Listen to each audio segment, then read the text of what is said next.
My name is Lakshmi Thakur. I am Assistant Professor Civil Engineering Department. Today my topic is concrete, tiles and its uses. concrete सबसे पहले ये कि concrete होता क्या है, कैसे बनता है, ठीक है। जितनी कंस्ट्रक्शन वर्क होती है, सबसे कंस्ट्रक्शन वर्क होती है उसमें क्या यूज होता है कंक्रीट। कंक्रीट का मिक्सचर होता है cement, sand and aggregate. Aggregate coarse aggregate, fine aggregate से होता है, ठीक है। अब इसके यूजेस क्या होते हैं, कंक्रीट की कहाँ कंक्रीट यूज होता है, concrete and it's type of uses, ठीक है। Concrete classified different three categories. First है classification according to binding material, ठीक है। इसमें होता है सबसे पहले बाइंडिंग मटेरियल से कंपोजिट होता है सीमेंट कंक्रीट, एक होता है lime concrete. First of all cement concrete. Cement concrete का होता है, सीमेंट कंक्रीट होता है कि आपके mixture of cement, sand and coarse aggregate. Coarse aggregate means होता है कि आपको 4.75 mm से ऊपर जितने भी आपके एग्रीगेट होते हैं उसको बोलते हैं कोर्स एग्रीगेट। उसको मिक्सचर करके क्या बनता है आपका सीमेंट कंक्रीट। अब इसकी यूजेस कहाँ होते हैं, जहाँ पर स्ट्रेंथ गेन करनी हो, अपनी ड्यूरेबिलिटी अच्छी करनी हो तो वहाँ पर ये यूज होता है। नेक्स्ट है आपका लाइन कंक्रीट। लाइन कंक्रीट क्या होता है कि लाइन कंक्रीट क्या होता है कि cement, sand and fine aggregate के मिलकर क्या बनता है लाइन कंक्रीट, ठीक है। फर्स्ट ऑफ ऑल ये यूज कहाँ होता है आपका, जब आपने यूज नेक्स्ट यूज कहाँ होता है यहाँ पर, जहाँ पर फाउंडेशन वर्क होता है, स्लैब बनते हैं आपके या फिर फ्लोर बनते हैं, उसके लिए आपको लाइन कंक्रीट यूज होता है। अब थर्ड आपका सेकंड है आपका classification according to design of concrete. First है आपका इसमें plain cement concrete. Plain cement concrete होता है आपका, इसको बोलते हैं हम पीपीसी। होता क्या है ये, इसमें आपका cement, sand and aggregate use होता है, ठीक है। Cement, sand and aggregate use होता है। ये यूज कहाँ पे आपके एक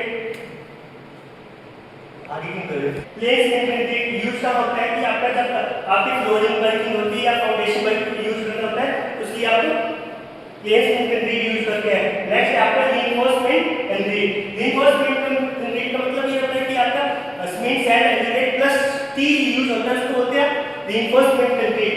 ये यूज होते हैं आपके construction beam, column, slabs, foundation, precast concrete, इसके लिए यूज होते हैं। ये देखो रीइंफोर्समेंट कंक्रीट, ये होते हैं आपके रीइंफोर्समेंट कंक्रीट। जैसे कि इसमें स्टील यूज हुआ है, cement, sand aggregate plus steel use हुआ है, इसको बोलते हैं रीइंफोर्समेंट कंक्रीट। नेक्स्ट है ये भी रीइंफोर्स। नेक्स्ट आपका प्रीकास्ट सीमेंट कंक्रीट। इसको ये जब हम लोग कोई हैवी काम के लिए यूज होता है, जैसे आपका आ गया मतलब रोड के लिए, रोड कंस्ट्रक्शन के लिए, तो वहां पे ये यूज होता है। ये जो हैवी ट्रक होता है, जैसे ये आपने देखा होगा कि जब हमने कोई बीम बनाना है तो ये आपका ब्रिज में आपको क्या यूज होते हैं, ये वाले यूज होते हैं। इसमें बेंडिंग फोर्स लगती है, ये देखो बेंडिंग फोर्स लगी हुई है इसमें कितने। नेक्स्ट ये देखो ये कंक्रीट होती है, ये हैवी लोड के लिए यूज होते हैं। ये भी हैवी लोड है, ये भी हैवी लोड के लिए। अब इसमें डिफरेंस है type and concrete of using classification of according to purpose के लिए आपके दो टाइप होते हैं। एक होता है वैक्यूम कंक्रीट। वैक्यूम कंक्रीट क्या होता है, वैक्यूम कंक्रीट ये होता है कि जैसे हम लोग जैसे अपना स्लैब में कंक्रीट डाला है तो उसके एयर वॉइड्स होते हैं, उसको मूव करने के लिए जो यूज करते हैं हम वैक्यूम पंप से हम लोग मूव करते हैं। अब सेकंड है एयर कंक्रीट। ये यूज होता है आपका एयर मूव करने के लिए, इसके लिए कैसे हम लोग कोई केमिकल यूज करते हैं तो उसके जो हमारा केमिकल का नाम है हाइड्रोक्सिक साइड, तो उसको मूव डालते हैं तो ये एयर मूव करते हैं। नेक्स्ट अब थर्ड है आपका light weight concrete. Light weight concrete क्या होता है, लाइट वेट कंक्रीट मतलब ये होता है कि ये भी एक सीमेंट का पार्ट होता है। ये सिर्फ आपके काम प्रीकास्ट के लिए यूज होते हैं, जो प्रीकास्ट आपके कंक्रीट बनता है या प्रीकास्ट हो या बिल्डिंग बनती है उसके लिए आपको लाइट वेट कंक्रीट यूज होता है, ठीक है। अब ये देखो डिस्क्रिप्शन ऑफ वर्क कंक्रीट, जैसे कंक्रीट इन कॉलम बीम, इसके लिए कौन सा ग्रेड यूज होता है, जैसे 1:2 का मतलब ये होता है कि आपका एक सीमेंट आपका बैग है, एक सीमेंट आपकी कढ़ाई ली तो एक सीमेंट आपका रहेगा, एक सीमेंट आपका दो सीमेंट कंक्रीट है। ये 1:2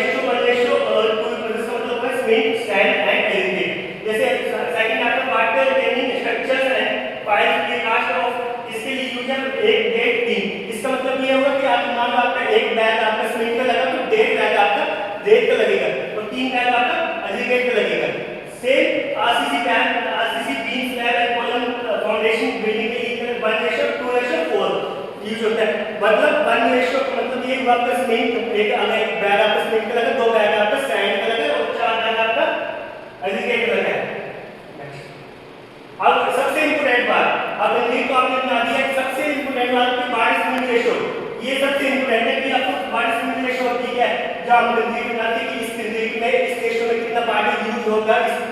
नेक्स्ट स्लाइड। जैसे ये देखो, अब देखो सीमेंट कंक्रीट की क्वांटिटी है जैसे 1:3:6, तो इसके लिए आपको 34 लीटर यूज होता है वाटर। 1:3:6 मान लो एक सीमेंट का बैग 3 बैग आपके साइड में लगे और 6 बैग आपके एग्रीगेट लगे, इसके लिए 34 लीटर। जैसे 1:2:4 इसके लिए 30 लीटर, इसके लिए 1:10:3 इसके लिए 27 लीटर, 1:1:2 मतलब 25 लीटर। अब इसके बाद आपका वर्किबिलिटी चेक करते हैं। ठीक है, कंक्रीट में वर्किबिलिटी चेक करते हैं। वर्किबिलिटी चेक करने के लिए क्या होता है? सबसे पहले स्लम टेस्ट होता है। स्लम टेस्ट क्या होता है आपका? ये टेस्ट होता है कंक्रीट को चेक करने के लिए। ये इसके लिए सबसे पहले आप लोगों को एक मोल्ड होता है। मोल्ड होता है, उसका शेप का साइज होता है, ऊपर से सर्कल होता है, तो इसका साइज होता है 10, 20 और 30 की हाइट होती है। 30 की हाइट होती है। अब सबसे पहले इसको कंक्रीट करने के लिए आपको एक कंक्रीट बनाना पड़ता है। पहले मान लो कोई आपने बना दिया 1:2 का, 1:2 का, तो उसके लिए आप कंक्रीट बनाए। इसको 3 स्टेप पे करते हैं। पहले आपने इसको मतलब इसका 1/3 इसका आपने वो करना है, 1/3 आपका फिल करना है। तो उसके लिए 25 टाइम रोड से टैप करना है इसको 25 टाइम्स। तो उसके बाद सेकंड टाइम किसी करना है, उसके बाद भी 25 टाइम्स आपने टर्म करना है उसको रोड के साथ, और थर्ड टाइम आपने फुल करना है उसको 25 टाइम आपने 25 टाइम आपने टर्म करना है। तो उसके बाद आपके जो वर्किबिलिटी आएगी और वर्किबिलिटी आएगी तो ये मास कंक्रीट और बोर्ड वर्क के लिए आपकी इतनी से इतनी वैल्यू सेंटीमीटर वैल्यू होनी चाहिए, और नई बीम के लिए आपकी 5 to 10 centimetre, column and ring wall के लिए 7.5 से लेकर 12.5 सेंटीमीटर के बीच में वैल्यू होनी चाहिए।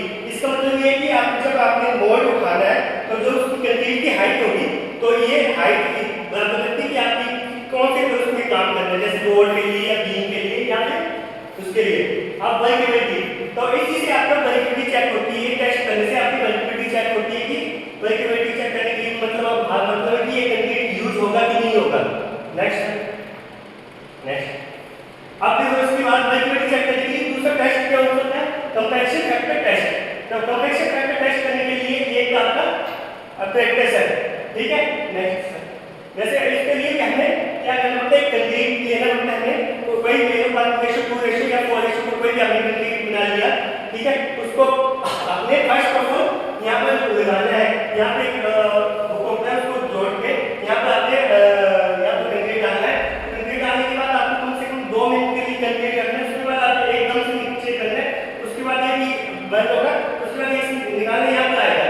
जस्ट यहाँ पर आएगा तो आपको ये चेक करना है कि आपने मान वेट करना है कि आपने 10 kg कंक्रीट डालना था, तो यहाँ तक कितना पहुँचा, यहाँ तक कितना पहुँचा। ये भी एक वर्किबिलिटी चेक करने के लिए होता है। अब देखो क्यूरिंग ऑफ कंक्रीट, सबसे मेन बात है क्यूरिंग। क्यूरिंग क्या होती है? जैसे आप लोग कोई कंक्रीट बनाते हैं तो क्यूरिंग करने के लिए फिनिशिंग टाइप होती है कि उसके जो एयर वॉइड्स होते हैं, एयर वॉइड्स को मूव करने के लिए जो करते हैं वो क्यूरिंग होते हैं। जैसे ये लोग कर रहे हैं, आपकी क्यूरिंग कर रहे हैं। ठीक है, नेक्स्ट अब quality of concrete. Good concrete की क्वालिटीज कौन कौन सी होती है? फर्स्ट ऑफ ऑल स्ट्रेंथ होनी चाहिए उसमें। जब आप कोई कंक्रीट बनाते हैं